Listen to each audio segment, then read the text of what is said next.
Without further ado on that background, I would like to introduce John Kelliher. He's been kind enough to come join us today from the Marwood Group. I've seen his slides. There's some very interesting comments and discussion that we can have from there. John joined Marwood in 2007. You were with Tilson and Company before that? Timmons right? and Company. Timmons and Company, I'm sorry. And prior to that, he was chief counsel for the Ways and Means Committee in the early 2000s and worked on Medicare revision in that sense. So we're pulling on a great deal of talent and expertise. And without further ado, John Kelliher. Good morning, everyone.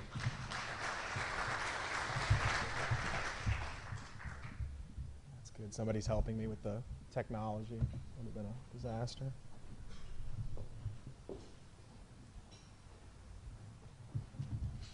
Okay. The hook for my talk this morning is the Supreme Court decision. But I do think the important thing the biggest point I make to investors when I'm talking to them about the Supreme Court decision or when they're asking about it is that it really shouldn't be thought of as a determinative event in and of itself. It's really part of a larger series of events that are going to unfold over the next 6 months. And it interacts with those other events in the way that it'll ultimately affect healthcare.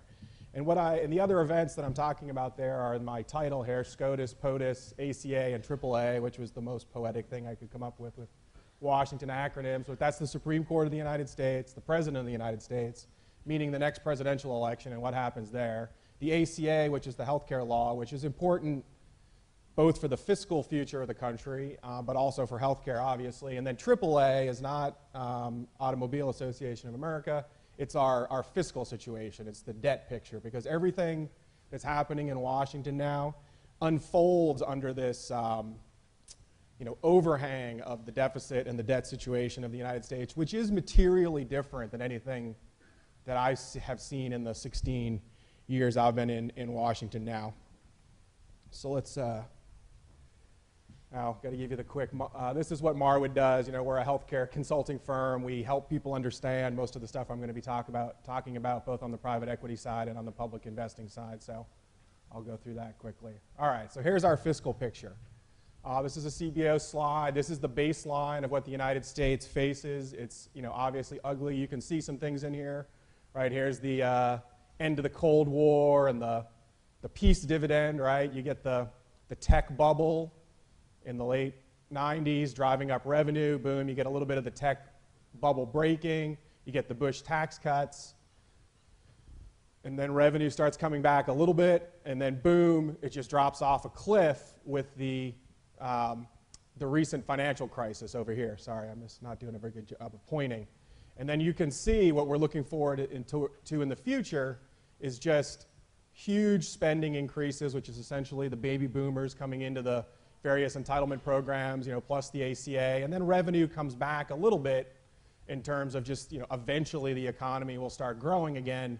But even if you take revenue to historic highs, right, this top line is our average, and if you actually go back beyond 1971, which is somewhat of an arbitrary number, if you go back another 20 years, post-World War II, the average revenue actually drops a little bit. So even if we go above historic highs for revenue, our spending is just vastly above it. And this is the baseline, right? So this includes the Bush tax cuts expiring. This includes all the tax increases in the ACA. This includes the spending in the ACA. This includes, relatively cautious assumptions about economic growth and things like discretionary spending. They do expect, huge growth in healthcare spending at the federal level in this baseline. So if anything, you could have a worse picture than this, right? If you extend any of the Bush tax cuts, the child credit, the 10% bracket, if you do anything with the alternative minimum tax, these numbers get worse, right? The deficit gets worse. If we have another recession, the deficit gets worse. If healthcare spending actually exceeds estimates, which is entirely possible, this picture gets worse. And so I think, again, and you can see my point about it being materially different than anything really since World War II. I mean, yes, we've had deficits and we've had, you can see it. I mean, this is just a whole nother trajectory of spending and taxes. And we shouldn't forget how polarized Washington is right now, right? I mean, we've been living it for the last 18 months. I think we'll be living it for the next 6 months when these events are unfolding, and maybe for the next 8 to 10 years. I mean, Senator Lugar lost yesterday in Indiana. 2 Blue Dog Democrats who voted against the health care reform bill were defeated in primaries in Pennsylvania just a week ago.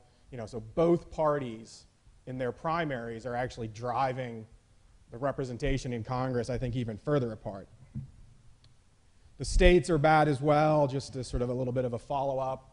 You know, we do a lot of work for Medicaid analysis as well, and there's really nothing good happening at the state level. A lot of pressure on providers. You know, if Republicans sweep the election, they'll just make this worse, right? Because they'll cut federal transfers to the states.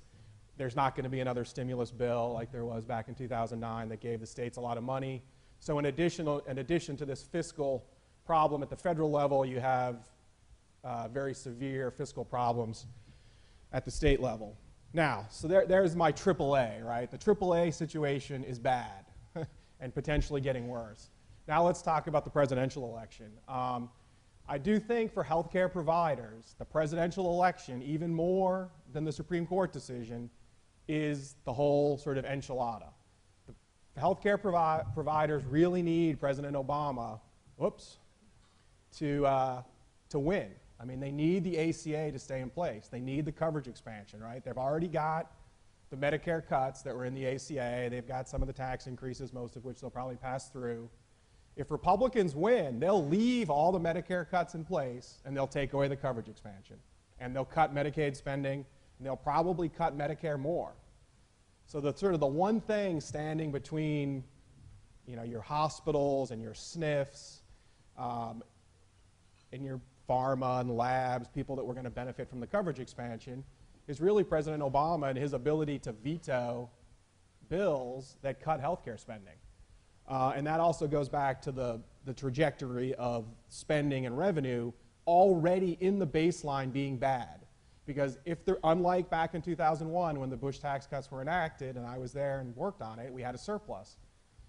Now, you're already at a sort of a fiscally unstable situation, and any extension of the tax cuts, even the most popular pieces of it, make that situation worse. So you have to have some spending cuts. So if the Republicans promise to cut taxes by $4 trillion or $5 trillion, they have to cut spending. And the one place to go to get money is healthcare. President Obama promises to extend, you know, 50, 75% of the Bush tax cuts. That's a couple of $1 trillion. So he's going to have to find some spending offsets as well, because both parties are promising tax policies that further destabilize an already bad situation. The difference is, you know, Republicans' tax promises are larger and their hostility to healthcare spending is greater. So their policy mix is going to be very ugly for healthcare. And I do say it's the presidential election because, you know, by and large, it seems likely that the Republicans will get to 50, 51 in the Senate. You know, I think that the additional couple of Senate seats, 52, 53, probably track with the presidential election outcome, right? So whoever wins will pull a couple of additional senators from either party across the line. And you can do most of the damage that the Republicans want to do in terms of block granting Medicaid, repealing the coverage expansion, using this reconciliation process, right? So they'd only need 51 votes. I do talk in terms of what I say as sort of a functional Republican majority as opposed to just a technical Republican majority. You know, if they're at 50-50 and, you know, Vice President Portman, for hypothetical sense, is casting the tie-breaking vote over and over again, I'm not sure that that's really sustainable. Or if you have to count on Mark Kirk over and over again, or Scott Brown over and over again, you may not have a functional Senate majority. So I do think they need to get 52, 53 to be confident of enacting their most aggressive policies. The House probably stays Republican. I was reading Charlie Cook's latest analysis this morning, and they're projecting that Democrats would pick up 5 to 15 seats in the House, and they need 25 to get the majority. So the House Republican majority seems relatively stable. Just a quick refresher on the ACA here. I've been talking about, you know, what people might you know, do that's so, you know, bad to it. Just to quickly remind people, And also this will lead up to what's going on in the Supreme Court case, which is my hook. I'm getting there. So now we've covered, the AAA, we've covered the POTUS situation. Now we're going to talk about our ACA situation. Individual mandate, employer mandate, subsidies through the exchanges, expansion of Medicaid, a whole host of other delivery system reforms in the Medicare program and some in the Medicaid program. It's about, now that we've got a full 10 years in the budget window, it's actually about $2 trillion of healthcare spending, about $1 trillion of tax increases, and about $1 trillion of shifting other healthcare expenditures into the new program. What Republicans would do is take away the $2 trillion of healthcare spending, take away $1 trillion of the tax cuts, and leave $1 trillion of the Medicare cuts. So you would still keep your market basket minus productivity and all that, but you would lose all of your coverage expansion. And what's being challenged in the Supreme Court, obviously, is the individual mandate and the Medicaid expansion, which we haven't listed on here unless, low-income program expansion. There you go. Those are both in the Supreme Court. We can go ahead and jump over there. And let's just go through them somewhat in order here. I think on the mandate, going into the oral arguments, I'm a lawyer. I think I'm not a constitutional scholar. I was sort of with the conventional wisdom, 75, 80% chance they were going to uphold the mandate. I think the logical conclusion of the last 70 years of constitutional jurisprudence around the Commerce Clause has set no outer boundary on the authority to regulate economic activity. There's been a few isolated fact-specific cases. Some relatively conservative judges wrote opinions, D.C. Circuit Court of Appeals, Silberman.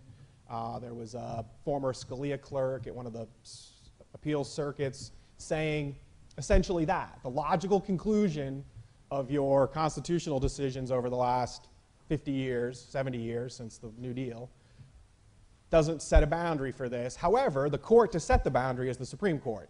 So then we go into the oral arguments, and all these conservative judges seem to be extremely concerned with this idea that there's never been an outer boundary set on the Commerce Clause. And so I think everyone in Washington, myself included, had to downgrade the safety of the mandate. I'd call it a toss-up right now. Every time I run into somebody that I know has worked at the Justice Department, or saw a guy at church that I know argues before the Supreme Court, and so I pick their brains on it, and I get these wildly varying degrees of opinion on it, even from quote-unquote Supreme Court bar members. So I think we're kind of at a toss-up. But it's also important to remember that in and of itself, that decision doesn't mean anything, because even if they strike the mandate, the legislative response to that will occur on the backside of the presidential election. And so whatever that legislative response is to striking the mandate is really determined by who wins the presidential election. In my next slide, we'll get into that a little bit more. I think the Medicaid expansion is really pretty safe. I know there's been this odd chatter about that being in danger, but I just don't see, it's a weak constitutional argument. The judges didn't really seem to buy into it. I do think a dark horse is this somehow delaying the decision. It could be the Anti-Injunction Act, which the judges didn't seem to buy into. There's also sort of common law reasons for not making a decision on the constitutional merits at this point in time. So I have always believed and continue to believe that there's an underappreciated outcome, which is the court, for whatever reason, says, nobody's paid the mandate yet, nobody's been penalized, and so you need to come back in 2014, 2015, and we'll relitigate this then. That would be a way out of a 5-4 decision as well, because you could potentially get 6, 7, 8 judges to vote for that, as opposed to having to go 5-4 one way or the other and it being very divisive. I do think they'll sever. I know in the oral arguments they seem to talk a lot about striking the entire law, but there's a fair amount of sort of judicial presumption that you should sever constitutionally void provisions from larger bills. And if you look at the law, it has, I think, 11 titles. The mandate is a sub-piece of the first title. So there's 10, 11 other titles that are filled with all sorts of policy. I do think there's sort of 3 options on the severing. There's just the mandate, which I think is actually potentially more attractive than appreciated to the judges because they have somewhat of a minimalistic view of the judicial function in that they shouldn't rewrite the statute to necessarily make it work. I think a lot of investors sort of overemphasize the technocratic, like, well, of course they're going to do something that'll still allow the exchanges to work. I'm not sure that, you know, Justice Scalia really sees it, or not to pick on him, but just to point out that an example that really envisions the role of a judge to be technocratically fixing statutes so they still work. So they could take just the mandate. You know, the Justice Department has recommended that they take the mandate, the guaranteed issue, and the community rating, going down the road of, well, at least hopefully try to keep it working. I tend to be skeptical that it would actually still work, even if they went down the Justice Department recommendation. It just seems that over time, or maybe even over a short time, the commercial insurance market would be unstable. And so you probably would force some additional legislative response, again, on the backside of the key election. The last one that I think is interesting is to strike the entire first title. This was briefly talked about in the oral arguments.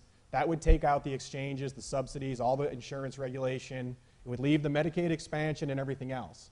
That would actually leave behind a stable regime. It's actually, appropriately enough, sort of the Rahm Emanuel version of healthcare reform, which was forget about the exchanges, forget about the mandates, expand Medicaid and pay for it by cutting Medicare and, you know, raising taxes a little bit. So that's an interesting one, although I think maybe not entirely talked about that often. All right, so what is this interaction? This is my big interaction slide here that I think is potentially underappreciated. Well, not the value of the slide, the idea that there's this interaction. It's all right, people can laugh at me. You know, here's one thing. If it's upheld and there's divided government, it goes forward, right? Republicans will pass wild-eyed bills striking the entire thing. President Obama will veto them, and off we go, right? Exchanges will go forward. People will get their subsidies. Medicaid will expand. If they do something to the mandate, you're probably going to get some potential partial coverage expansion because you'll have a negotiated solution to it, right? They'll hack something out. They'll trade off on the Bush tax cuts. I mean, it'll be some messy renegotiation of the whole thing. It'll be bipartisan. It'll probably have to get 60 votes. The president will be there. Will we get the full 20 million you were going to get in 2014? No, but you'll get some expansion. You'll keep all your Medicare cuts. So that's, you know, still painful for hospitals and whomever else. You know, if they strike the entire law, then obviously it all goes away. I think, you know, this is somewhat of the scenario that's lost sometimes, is that if Republicans sweep, it kind of, it would put some wind at their back to have the Supreme Court strike the mandate, but they're going to go right down the road that they've already publicly endorsed and voted for. I mean, they've all voted in House Republican budgets, and all the Republican senators have voted in floor amendments to repeal the mandate, to repeal the Medicaid expansion, to repeal all the tax increases, and to leave the Medicare cuts in place. They've already all voted to block grant the Medicaid program, which is $1 trillion cut in transfers from the federal government to states for health care. I mean, they are locked into this, and I think it surprises me that people don't take them at their word, particularly when those who deviate from their word in even the slightest amount, you know, Senator Bennett, Senator Lugar, are being defeated in primaries, and Senator Hatch may go down here in a few weeks as well. So, you know, this here is definitely the worst case scenario for healthcare providers, and to a certain degree, this can occur regardless of the Supreme Court. Just want to clean up a few other things here, and then we'll go ahead and do some questions. You know, there's a lot going on at the end of this year, right? So we're going to have, again, I think the 6 months in front of us really are the beginning of a 10-year period of a little bit of crisis in the federal government. You'll have the presidential election. You'll have this Supreme Court decision. You have this unsustainable debt baseline. And then you have all of this other stuff going on, which adds up to, you know, 3, 4, 5 percentage points of GDP just in 2013. right? So the Bush tax cuts expire. That's $400 billion just in 2013. That'll affect people's paychecks in January, right? Because if the rates go away, that affects your withholding. You're going to have an omnibus appropriations bill. You know, we'll be in this continuing resolution, government shutdown mode starting October 1st. That'll be hanging out there into the lame duck session of Congress. We'll have the payroll tax holiday expiring, unemployment benefits expiring. The AMT will have expired and will affect people's tax payments in April. You have sequestration looming, which we believe, and the House Republicans are going through the process right now of actually passing bills that amend the sequestration and replace it with specific cuts. So you've got $750, I mean, if you count the appropriations bills, almost $2 trillion in policy sloshing around in a 60-day period in a lame duck Congress. You know, maybe the president's been reelected, maybe he hasn't. Senator Reid could be a lame duck majority leader. You know, it could be a very embittered, difficult situation. And, you know, I think a best case scenario is sort of a partial can kicking, right? Like oh, and we're going to be raising the debt ceiling. How could I forget that? We'll be right back into default. I mean, in all of these policies trigger the debt ceiling as well.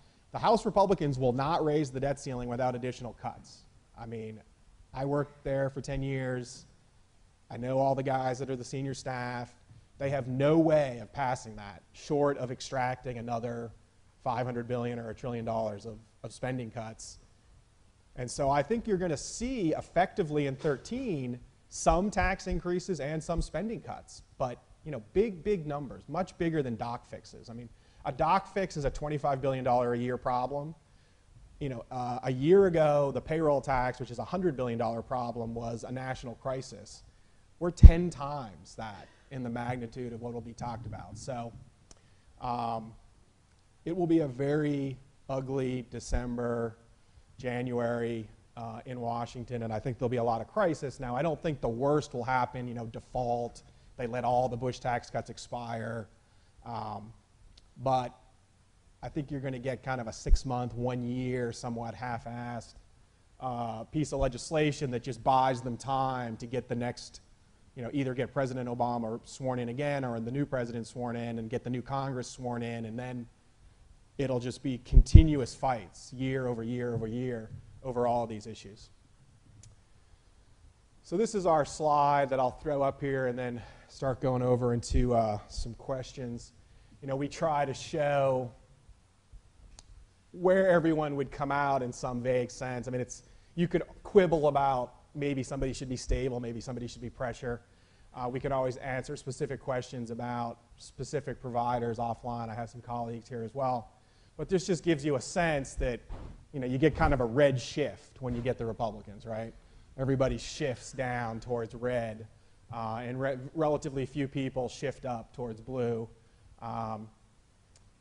For Obama reelected, some people are still stable in pressure because, again, there's going to be some deficit reduction, right? There's going to be some more cuts to health care because he's going to be doing some tax cuts as well.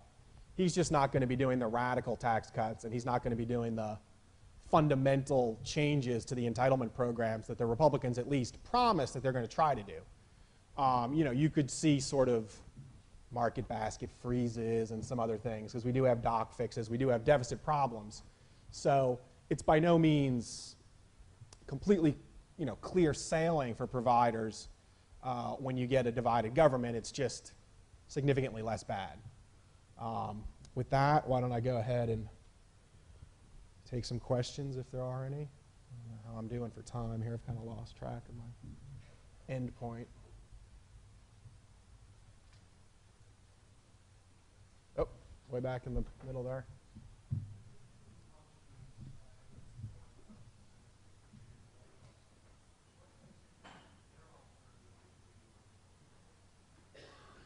Oh, their coverage expansion alternative?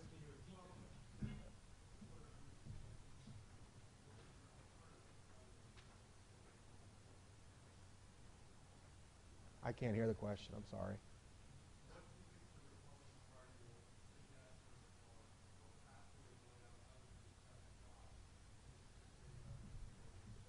Yeah, I mean,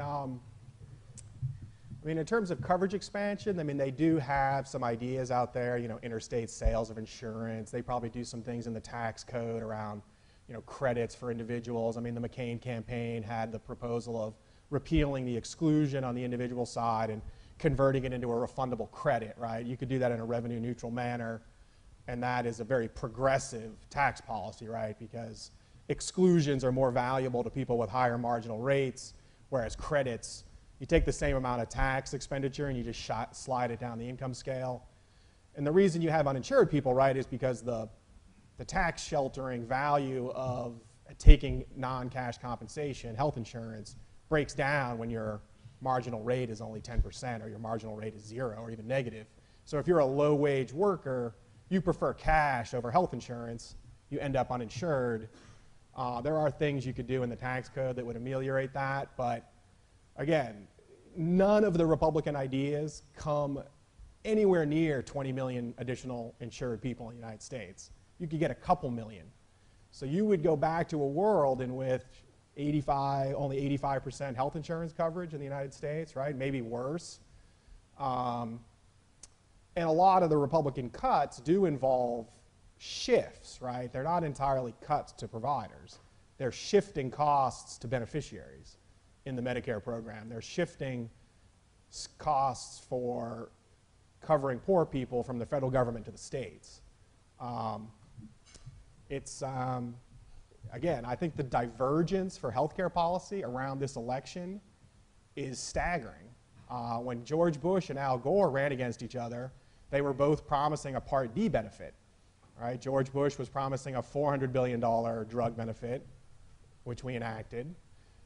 Al Gore was promising a $900 billion drug benefit, which wasn't enacted because they lost that election. But those were both going in the same direction, right? There was just an order of magnitude of additional healthcare spending. This election is a $3 trillion swing in healthcare spending at the federal level. Again, some of that being cost shifting, not aggregate cuts to providers, but a very radical difference around healthcare in this election. Please explain your prediction for the health IT areas, and if you can drill down at all into what areas of reimbursement or expenditure will be affected. Yeah, I mean, health IT, not necessarily directly reimbursed by the government, right? All of those sort of new Obama administration policies were actually enacted way back in the stimulus in 2009. So we don't really see anyone having any interest or potentially even an ability, because it would probably take 60 votes, to go back and reverse the standards, right? Like meaningful use, or to go back and try to undo the penalties and the rewards for adopting EHR. I mean, that's done. I don't see Republicans necessarily spending more money on, helping doctors and hospitals get health IT. Democrats might at the margin. Most of the driver for the health IT, in our opinion right now, is less about, government grants or government standards, and more about value-based purchasing and pay for performance and penalizing hospitals for readmissions or penalizing hospitals for hospital-acquired conditions.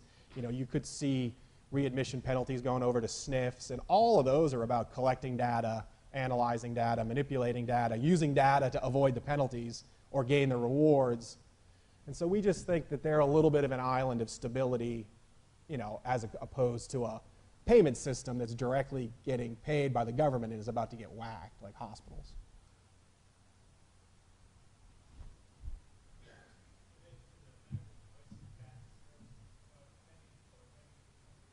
Yep.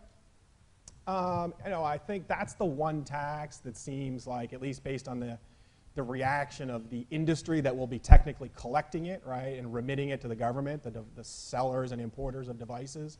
They seem to be really exercised about that, which leads me to believe that they don't feel at the microeconomic level they have much ability to pass it along.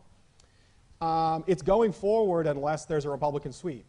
I mean, their only hope to get that in any meaningful sense repealed, modified, is 52 Republican senators and President Romney. There just isn't going to be any reversing of any of those fees / taxes that were enacted in the ACA when you have divided government. So it's happening. think we're still waiting for the IRS final reg on some details of that, but it's coming.